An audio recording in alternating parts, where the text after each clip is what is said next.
Let it go, my brother. Let it go, my sister. No matter what is happening in your life, no matter how dramatic Shaitan has painted your scenario or your situation, it's only from Shaitan, and the key to everything is to just let it go, man. Let it go. Why? Because that's the sunnah of your Habib sallallahu alayhi wasallam. He says, show compassion to one another. Why? So the one in the heavens can show compassion and mercy and forgiveness towards us. Today we live in a world where it's praised. The more you hold a grudge, then the more it's praised. And common terms, forgive me, I know some people tell me, brother, it's Friday khutbah and it's inappropriate to use this sort of language. Brother, we're here to deliver a message. I'm not here to speak appropriately and no one walks out understanding what the hell I'm on about. No, we're here to speak a language so that we understand. Today we live in a culture where what? To forgive is a sign of what? It's a sign of weakness, bro. What? You think I'm a gronk? You think I'm a gronk? You think I'm a... No way in the world, brother. It's become an issue of pride. Brother, who the hell do you think you are, Yani? Who on God's green earth do you think you are to hold something and carry it in your heart? And look at the language. I don't forgive to the day of judgment. Wow, man. Really? Really? What sunnah is this? What deen is this? Because it's most definitely not from Islam, and it's most certainly not the sunnah of Muhammad sallallahu alayhi wasallam. To hold on to grudges. For what? For what? Wallahi, my brothers, examples, I don't have time, but examples, and I'm sure every one of you knows the scenario.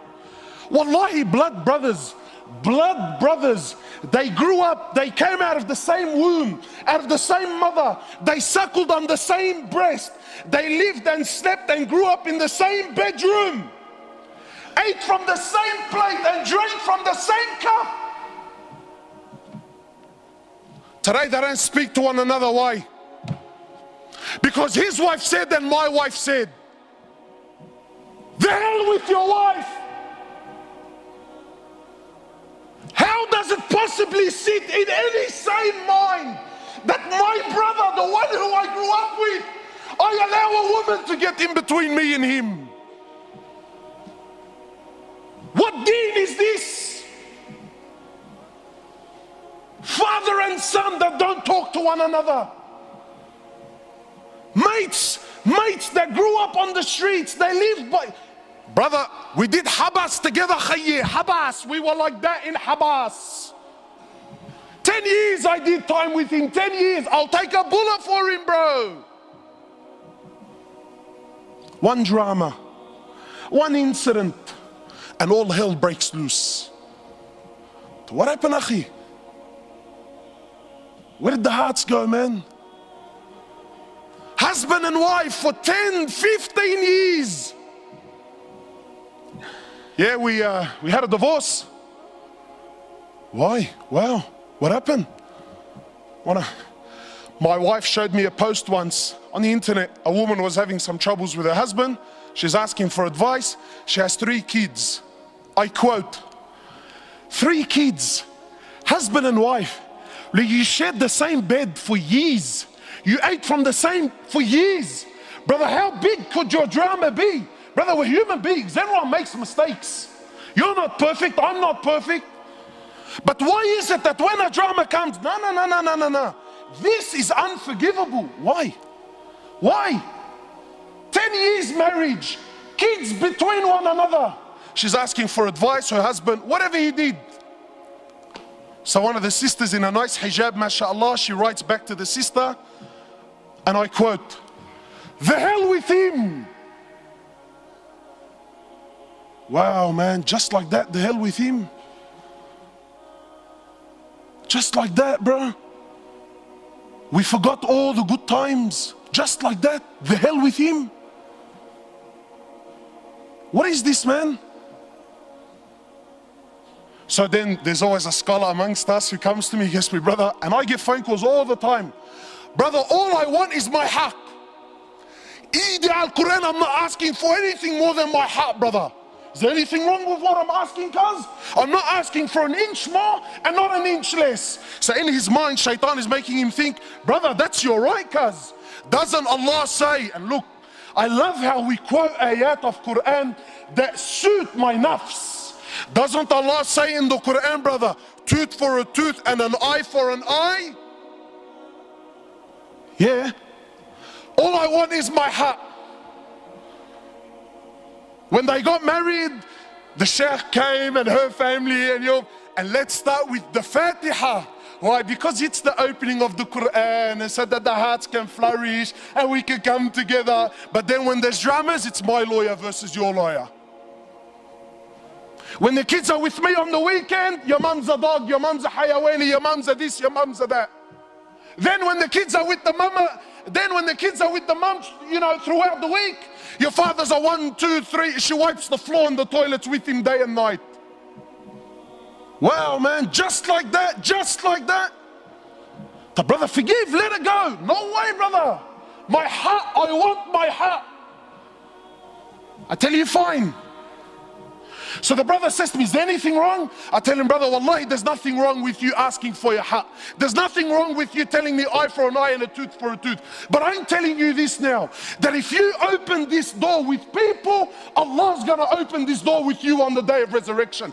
And if Allah opens the door of tooth for a tooth and an eye for an eye, you're in a world to hurt.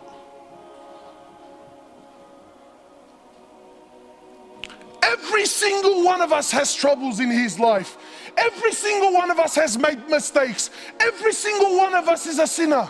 And every single one of us is hopeful and wishful that when I stand before Allah on the day of resurrection, Allah's going to turn a blind eye and forgive all my sins.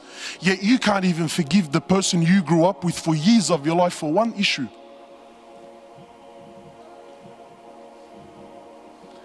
You can't even forgive. And people tell me, brother, but it's my heart, it's my right. Let me tell you bluntly, brother, there is no heart in this world. The only heart you will ever have is when you stand before Allah in front of the real judge in the real court. Then and only then will you ever really get your heart. This world will never, ever, ever do you justice.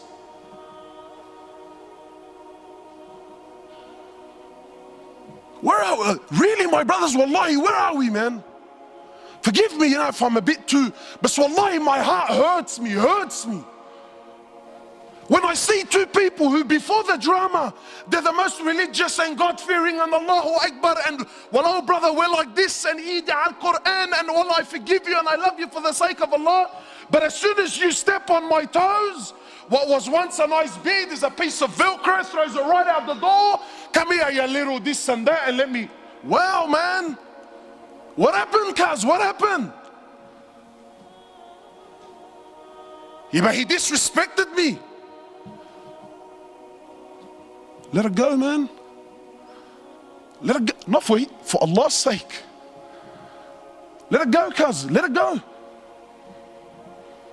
No, we want to Ali.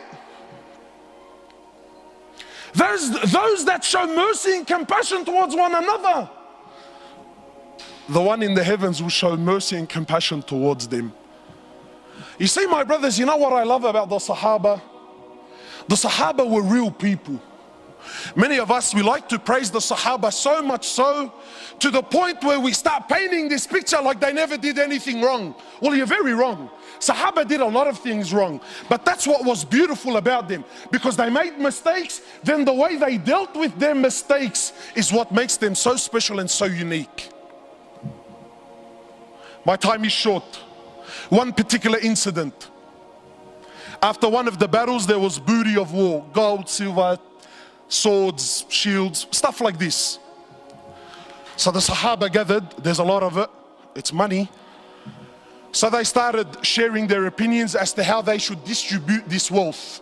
And please don't listen to the story for the sheer entertainment of it. Live the story, brother. Try to imagine. I'm not sharing with you Walt Disney fairy tales. These are real stories of your fathers. Why? Not to entertain you, but to learn. Because you know what, my brothers, the truth is, when really push comes to shove, we don't follow the sunnah of Rasulullah sallallahu alayhi wasallam. Deep down, we're gangsters. That's what we are, man. And being a gangster doesn't necessarily mean you got tattoos and you used to sell drugs on the streets. Wallahi, I know Abu Ali's and Abu Ahmed's that are more gangsters than any youngster on the street today can ever be. Gangster with your character and your attitude. We don't follow Rasulullah. We follow people like Tony Montana in Scarface, yeah, and Tupac in Ma Ba'arif Shu, and that's it, brother. That's the way it is, cuz. That's how it is on the streets, brother. What deen is this, man? So the Sahaba, each man gave his opinion. Then Abu Dhar gave his opinion on the matter. For those of you who don't know Abu Dhar is Arab. Yani he makes an Arab feel like he's a non-Arab. You can't be any more Arab than what Abu Dhar was. So Abu Dhar also gave his opinion.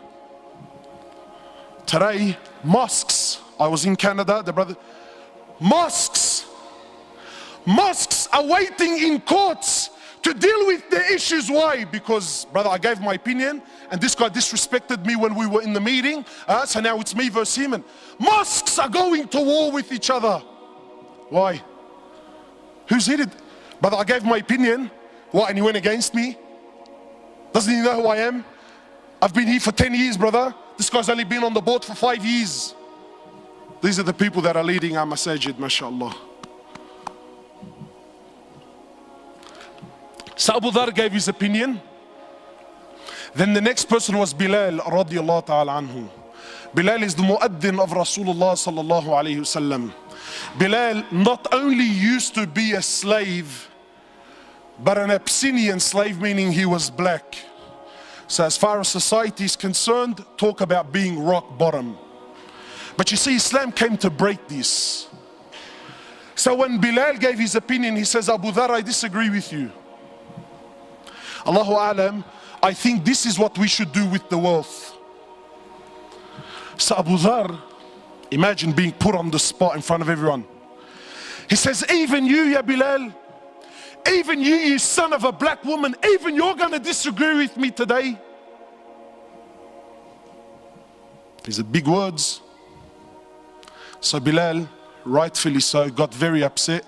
He picked himself up and went to the Prophet of Allah. Now I want to pause here for a minute because I want to prove my point that we don't follow the sunnah of Rasulullah sallallahu alaihi wasallam. We follow the sunnah of who? Sheikh Tony Montana, mashallah, and Maulana Tupac. When we hear the story of the Sahaba, we exclude our life and our societies, well, because it's different times. My brothers, I want to ask you sincerely, and I want you to answer sincerely. This act that Bilal did by picking himself up and going to the Prophet of Allah to complain, what is this act called in this day and age that we live in today?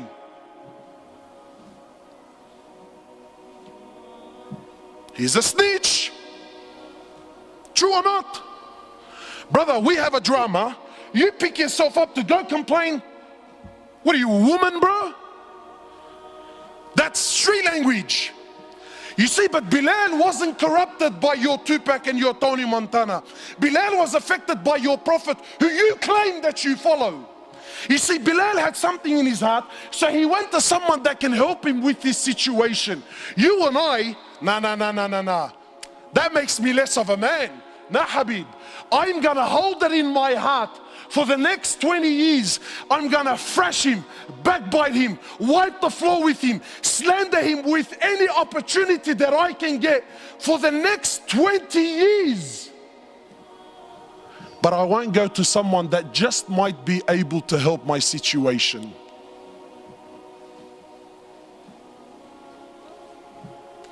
So Bilal goes, he tells the Prophet of Allah. The Prophet of Allah became furious. So the Prophet of Allah, he comes, he goes to where Abu Dhar was. And he grabs Abu Dhar he grabs Abu Dhar.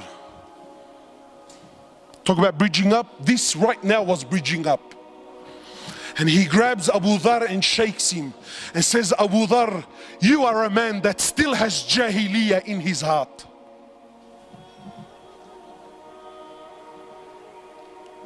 So what did Abu Dhar do? That little Aqday, is that what he said? Eid al-Quran, that's not what I said. Allah, wallahi, I didn't mean it like that, bro. See, let me tell you the difference between a man and a so-called man. A real man is a man when he acknowledges that he really was in the wrong, he admits that he's in the wrong. So Abu Dhar lowers his head. He understands that he hurt his brother. He understands he upset his prophet. So how did he deal with the situation? Did he stop praying at that masjid so that I don't see Bilal? Because that's how we deal with our issues, isn't it? Did he? Abu Dhar radiallahu ta'ala anhu, after acknowledging that he's in the wrong, he picks himself up. He goes into the streets of Medina looking for Bilal radiallahu ta'ala anhu. Then when he sees and he finds Bilal, he goes to Bilal publicly. Leave this with me, publicly, in front of everyone. He goes to Bilal in front of everyone and gets down on the floor and says to Bilal, Ya Bilal, by Allah, I will not lift my head off the floor until you step on it with your foot. And let it be known right here, right now in Medina, which one of us today is the honored and which one of us today, Ya Bilal, is the dishonored one.